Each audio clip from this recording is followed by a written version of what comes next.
Assalamualaikum warahmatullahi wabarakatuh. Hadir kembali hari ini kita akan ngebahas tentang modul 2. Modul 2 tentang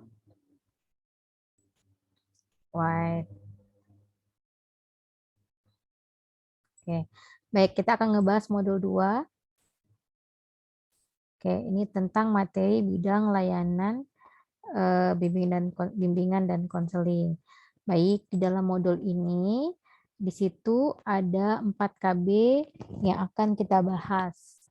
KB yang pertama, tetapi pada hari ini kita akan ngebahasnya lewat mapping map. Oke.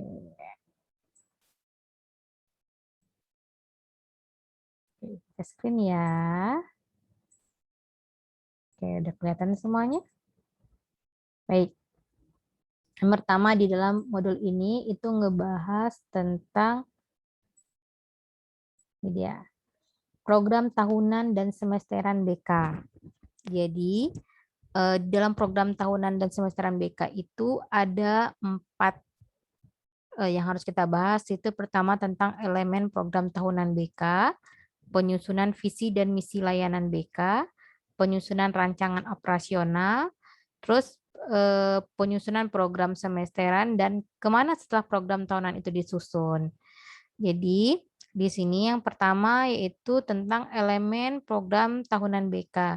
Jadi di dalam program tahunan BK itu terdiri dari yang pertama itu rasional. Terus dasar hukum kita membuat program BK. Setelah itu visi dan misi pelayanan BK. Deskripsi kebutuhan kita ini dari mana kita ambil, ini dari need assessment yang sudah kita sebarkan. Terus tujuannya apa, komponen programnya apa aja, bidang layanan yang akan kita laksanakan itu selama setahun itu apa aja, rencana operasional, pengembangan tema dan topik. Pengembangan tema dan topik ini bisa kita ambil berdasarkan need assessment yang sudah kita sebarkan. Rencana evaluasi pelaporan dan tindak lanjut, sarana prasarana, dan anggaran biaya yang akan kita butuhkan selama 1 tahun pelaksanaan program BK. Terus di dalamnya ini juga terdapat penyusunan visi dan misi pelayanan BK. Bagaimana cara kita menyusun visi dan misi pelayanan BK? Jadi di dalam visi dan misi pelayanan BK itu harus ada menjelaskan kondisi masa depan di mana tujuan dan strategi pelayanan BK sekolah efektif dan berhasil dicapai. Terus menjabarkan gambaran yang kaya dan tekstual tentang seperti apa rasanya sukses dan rasanya. Terus berani menginspirasi, terus menyatakan hasil siswa terbaik, terus dapat dipercaya dan dicapai. Jadi penyusunan visi dan misi ini, visi di dalamnya harus ada komponen 5 ini. Terus yang berikutnya penyusunan rancangan operasional. Penyusunan rancangan operasional itu terdiri dari bidang layanannya apa, tujuan layanannya apa, komponen layanannya apa, terus strategi layanannya, terus kelas yang kita berikan, materi yang akan kita berikan apa, dengan metode apa, alatnya atau medianya apa, terus mengevaluasinya dengan cara apa, dan ekuivalensinya. Terus setelah itu, setelah dia di program tahunan, barulah kita membuat program semesteran. Di dalam program semesteran itu ada komponen dan kegiatan layanan. Itu terdiri apa? Terdiri dari tahapan manajemen kegiatan BK, rincian tentang komponen layanan dan strategi atau kegiatan layanan. Itu tema dari setiap strategi atau kegiatan layanan. Itu isi dari komponen dan kegiatan layanan. Terus dalam penyusunan program semesteran ini juga harus ada bulan dilaksanakannya kegiatan. Ini sangat penting sekali. Urutan bulannya selama 6 bulan. Mulai dari kalau semester ganjil itu dari bulan Juli sampai Desember, kalau genap dari Juli sampai Juni. Dari Januari sampai Juni, mohon maaf. Terus jumlah minggu yang memungkinkan diselenggarakannya layanan BK. Misalnya Bapak Ibu dikasih jam 1 jam setiap minggunya, jadi tinggal dibuat aja di sini. Misalnya berarti dalam sebulan ada 4 minggu. Terus setelah program selesai, tahunan selesai, semesteran selesai, penyusunan rancangan operasional selesai, terus kemana program itu disusun atau diserahkan? Program itu diberikan ke kepala sekolah. Supaya apa? Supaya kepala sekolah memahami kontribusi layanan BK bagi sekolah, siswa, dan upaya-upaya peningkatan prestasi baik di bidang akademik maupun non-akademik, serta kontribusi BK dalam rangka pencapaian visi dan misi sekolah. Terus diberikan juga kepada wali kelas. Supaya apa?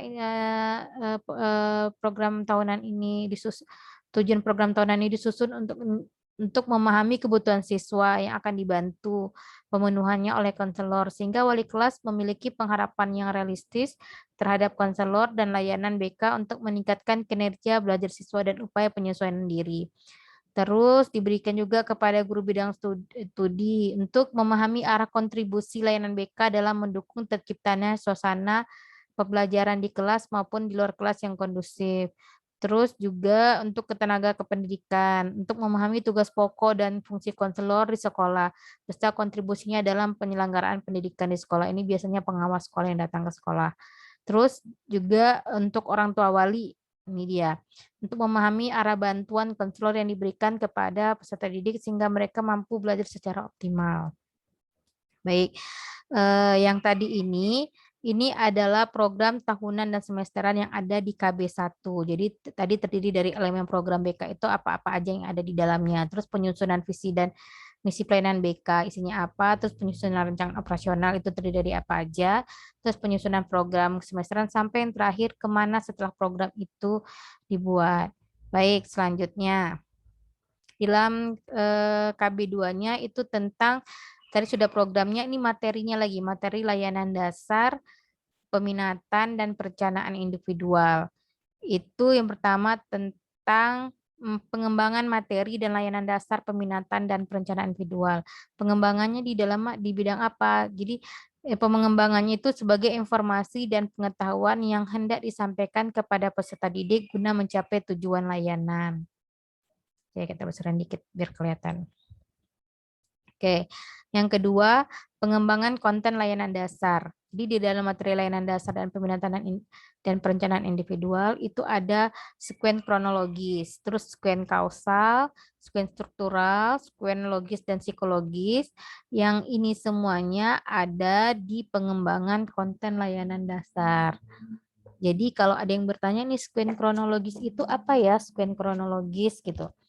Jadi sekuen kronologis, baik, bentar. Di sini ada sekuen kronologis, kausal, struktural, sampai ke sekuen berdasarkan hierarkis belajar. Itu bisa ditemukan di KB2.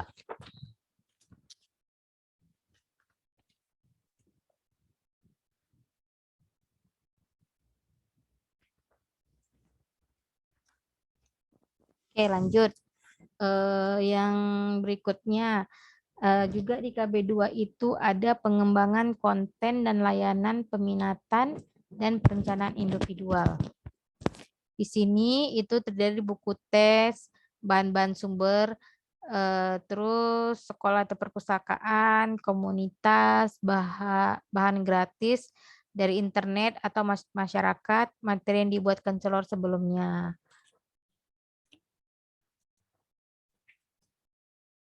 Oke, baik. Lanjut, tadi sudah KB2. Sekarang kita ke KB3. Tadi tentang materi layanan dasar, peminatan, dan perencanaan individual. Sekarang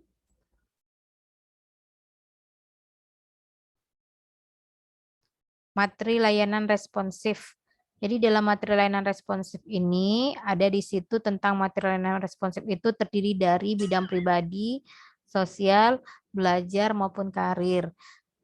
Terus materi konseling atau konsultasi bidang pribadi tadi. Jadi di KB3 ini itu khusus tentang materi layanan responsif. Jadi terdiri dari 4 bidang: pribadi, sosial, belajar, karir. Di bidang pribadi itu membantu siswa untuk mampu dan terampil melakukan manajemen diri. Itu tentang menetapkan perilaku target, pemantauan diri, merancang intervensinya, mengimplementasi intervensinya, sampai mengevaluasinya. Yang kedua, materi konseling atau konsultasi bidang sosial. Ini tingkah laku asertif secara sederhana dapat dimaknai sebagai suatu tingkah laku yang penuh ketegasan yang timbul karena adanya kebebasan emosi dari setiap usaha untuk membela hak-haknya. Ini yang akan dibahas di dalam konsultasi bidang sosial ini, mengukur tingkat keasertifannya, terus menguji hambatan mentalnya, menggali hak-hak rasional, terus memperbaiki gaya komunikasinya. Selanjutnya bidang belajar, materi konseling atau konsultasi bidang belajar.